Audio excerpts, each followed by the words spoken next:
नमस्कार। अरुणाचल समाचार में आपका स्वागत है। मैं हूं मनोज कुमार शर्मा। आइए बुलेटिन में सबसे पहले देखते हैं मुख्य समाचार।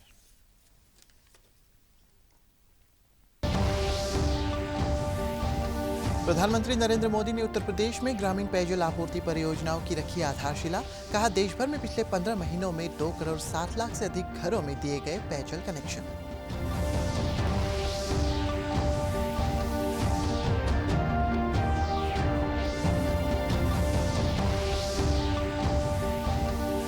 अरुणाचल प्रदेश में कोविड संक्रमण के मामलों में लगातार कमी जारी। कल दर्ज किए गए 36 नए मामले और 67 रोगी हुए स्वस्थ।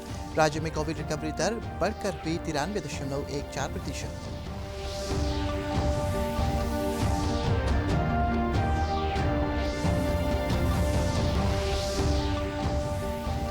विश्व का सबसे बड़ा वर्दीधारी युवा संगठन नेशनल कैडेट कोर एनसीसी आज मना रहा है अपना 72वां स्थापना दिवस।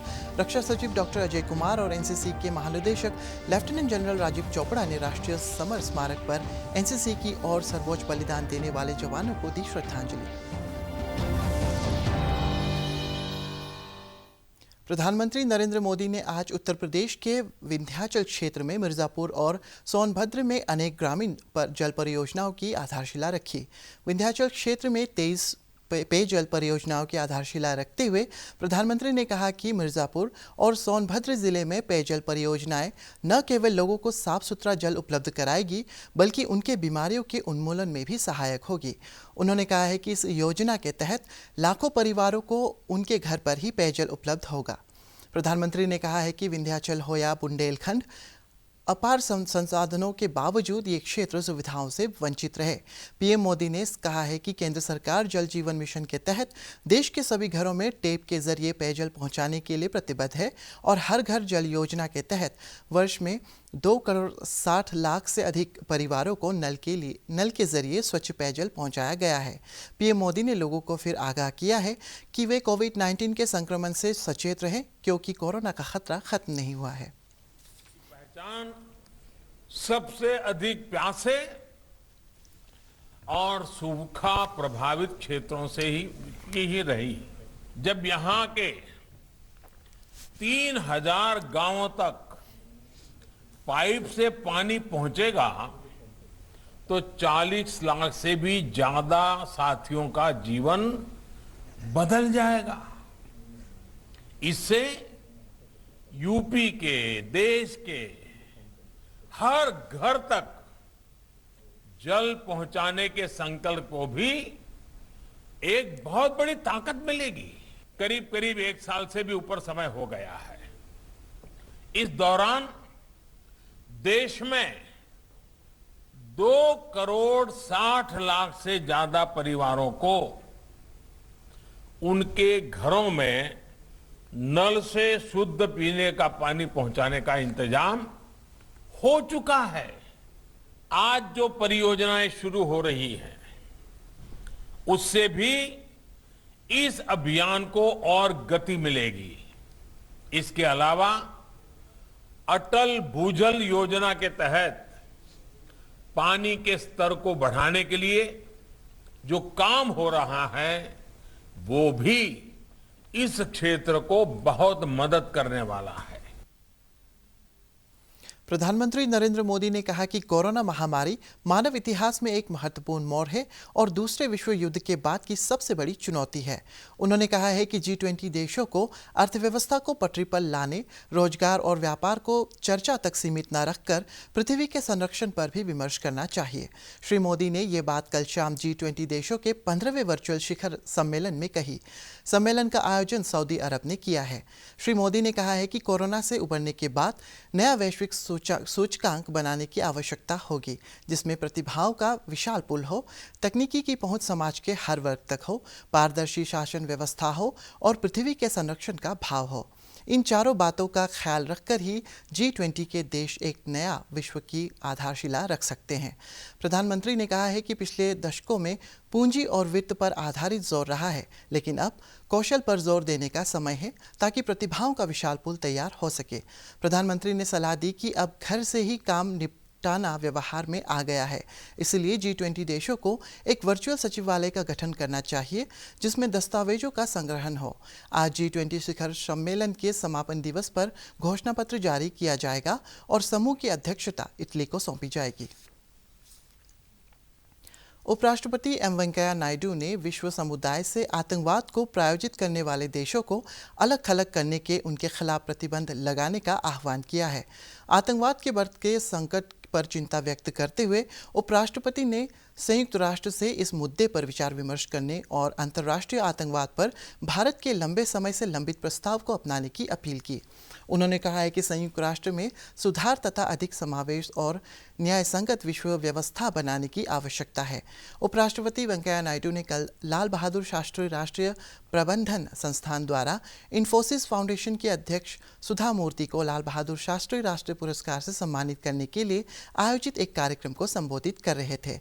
श्री नायडू ने सभी देशों, विशेष रूप से दक्षिण एशिया में शांति को बढ़ावा देने, गरीबी उन्मूलन, जनता की सामाजिक आर्थिक स्थितियों में सुधार लाने और आतंकवाद के खतरे को सफाया करने के लिए भी आवश्यकता पर जोर दिया। Eradicate poverty, improve the socio-economic conditions of the masses, and wipe out the menace of terrorism. Terrorism is a menace. It has no religion, and no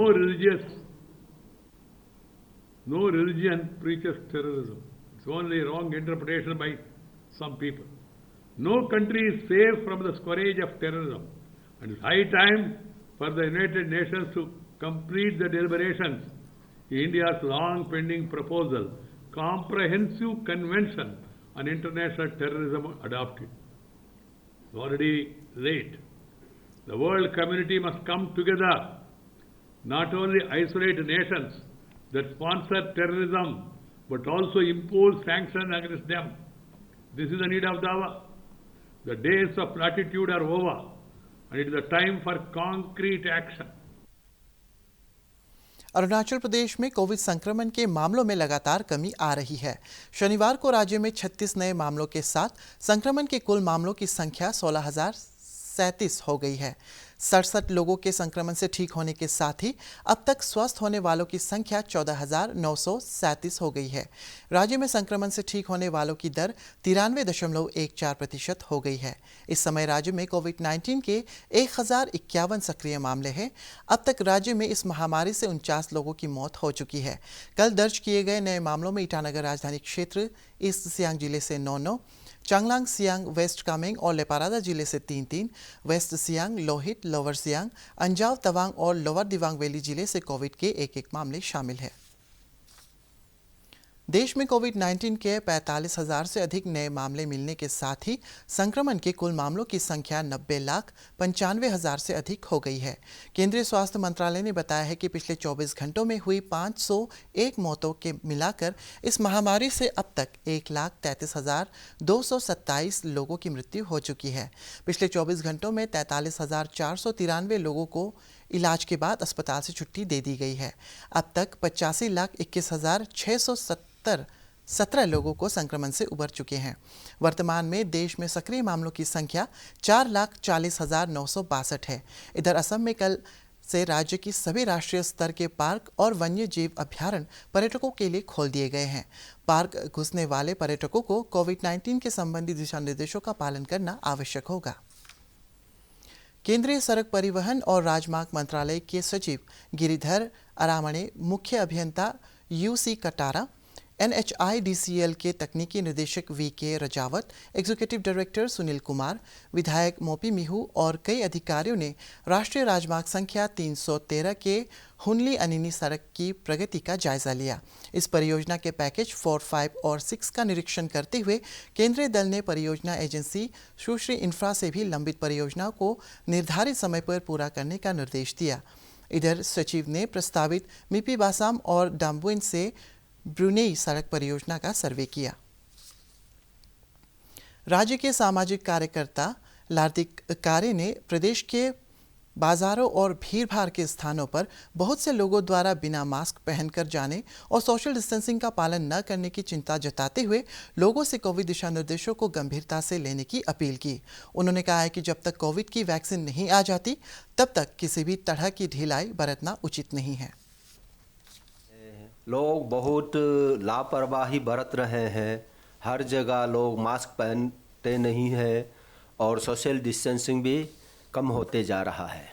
ये बड़ी दुख की बात है। तो हमें और सावधान बरतना चाहिए और जहाँ भी जाएंगे वहाँ मास्क पहन के जाइए और सोशल डिस्टेंसिंग जो है 2 गज की दूरी हमेशा वो याद रखिए, क्योंकि ये बीमार किसी को भी लग सकता है। जब तक दवाई नहीं है ढिलाई नहीं होनी चाहिए। तो इस बात को मन में रख के, क्योंकि आपकी लापरवाही से सिर्फ आप नहीं, आप अपने चाहने वाले, अपने बच्चे, अपने परिवार के बाकी सदस्यों को भी खतरे में डाल रहे हैं। अपर सियांग जिले के तूतिंग अंचल के बिसिंग गांव में कृषि गतिविधियां जोर पकड़ रही है। भारत चीन सीमा के करीब बसे इस गांव के किसान स्थानीय जरूरतों को पूरा करने के लिए सब्जी की खेती के अलावा बागवानी कर रहे हैं। यहां के एक किसान ने बताया है कि सरकार की तरफ से खेती के लिए बीज उपलब्ध कराए जाते हैं। उन्होंने कहा है कि सड़क संपर्क मार्ग के अभाव से स्थानीय लोग सरकार की बहुत सी योजनाओं का लाभ नहीं उठा पा रहे हैं और कृषि उत्पादों का विपणन भी एक चुनौती है।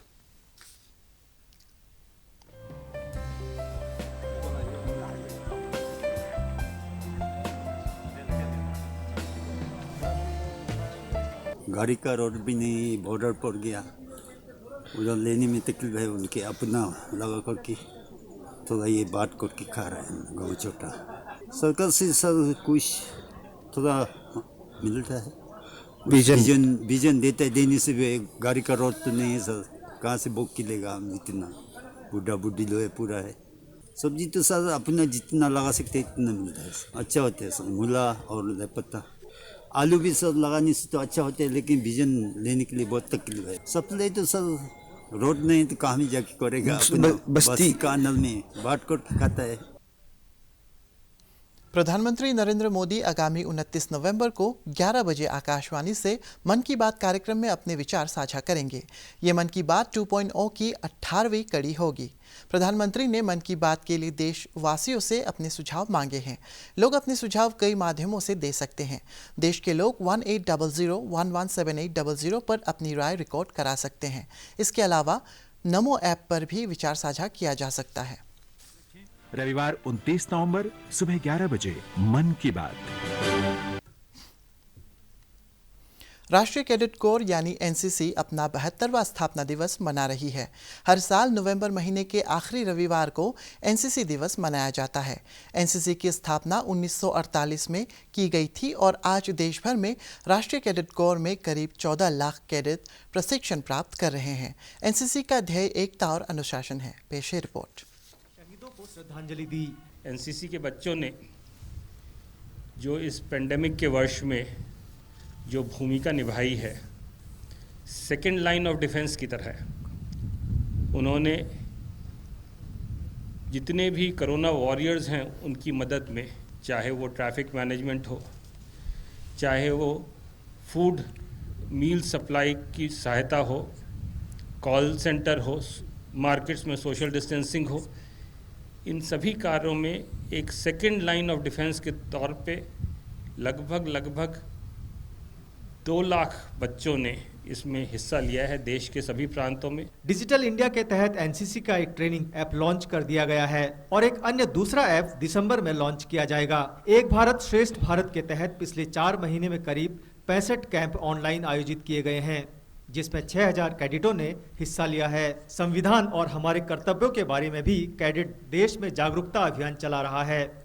1971 के बाद कोरोना पेंडेमिक में पहली बार 1,60,000 कैडेट एम्प्लॉय किए गए हैं। ये 17 स्टेट्स और 4 यूनियन टेरिटरी में हुए हैं।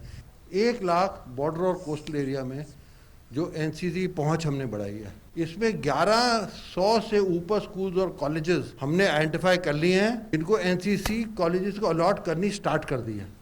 देश के कोने कोने में अपने कॉन्स्टिट्यूशन संविधान का महत्व समझा रहे हैं और उसमें बता रहे हैं कि हमारा कर्तव्य क्या है। राष्ट्रीय कैडेट कोर का लक्ष्य कैडेटों को समाज के अच्छे नागरिक बनाने और उन्हें जीवन के प्रत्येक क्षेत्र में योग्य और अग्रणी बनाने के लिए उनमें चारित्रिक गुणों का विकास करना है। गुजरात के केवड़िया में इस महीने की 25 तारीख से 2 दिन के अखिल भारतीय पीठासीन अधिकारी सम्मेलन का आयोजन किया जाएगा। नई दिल्ली में संवाददाताओं को संबोधित करते हुए लोकसभा अध्यक्ष ओम बिरला ने कहा है कि इस वर्ष के सम्मेलन का विषय है विधायिका, नगरपालिका, कार्यपालिका का सद्भावपूर्ण समन्वय जीवंत लोकतंत्र की कुंजी। श्री बिरला ने कहा है कि संवैधानिक पवित्रता को बनाए रखने के लिए ये हमारा सामूहिक प्रयास है, जो कि देश में शासन के तीनों अंगों और लोकतंत्र के निर्वहन के बीच आपसी सह अस्तित्व के लिए महत्वपूर्ण है। उन्होंने कहा है कि विभिन्न सत्रों में प्रतिष्ठान पीठासीन अधिकारी विचारों का आदान प्रदान करने के साथ ही सर्वोत्तम प्रथाओं का साझा करेंगे। उन्होंने बताया है कि संसद और विधानसभाओं की कार्यवाही को और अधिक लाभकारी बनाने के तरीकों पर भी चर्चा की जाएगी। 26 नवंबर संबंधित दिवस के रूप में मनाया जाता है। 26 नवंबर संविधान दिवस के रूप में मनाया जाता है। इस दिन प्रधानमंत्री नरेंद्र मोदी सम्मेलन के समापन सत्र को संबोधित करेंगे। इसलिए हमारा मानना है कि तीनों का भूमिका और कार्य क्षेत्र में किस तरीके से हम नए परिवर्तन के साथ लोकतंत्र को मजबूत कर सकते हैं, इस संविधान को अंगीकार करे हुए 71 वर्ष हो गए। 71 वर्ष में हमने कई अरुणाचल समाचार के आज के अंक में इतना ही। जाने से पहले आप सभी से अनुरोध है कि कोविड-19 के दिशा निर्देशों का पालन करें, हमेशा मास्क लगाएं, बार बार हाथ धोएं और सोशल डिस्टेंसिंग के नियमों को मानें। हम कल फिर हाजिर होंगे अरुणाचल और देश और दुनिया की खबरों के साथ। चलते चलते आपको बता दें कि आप अरुणाचल समाचार हमारे YouTube channel DD news Arunachal पर भी देख सकते हैं। देखते रहिए अरुण प्रभा। नमस्कार।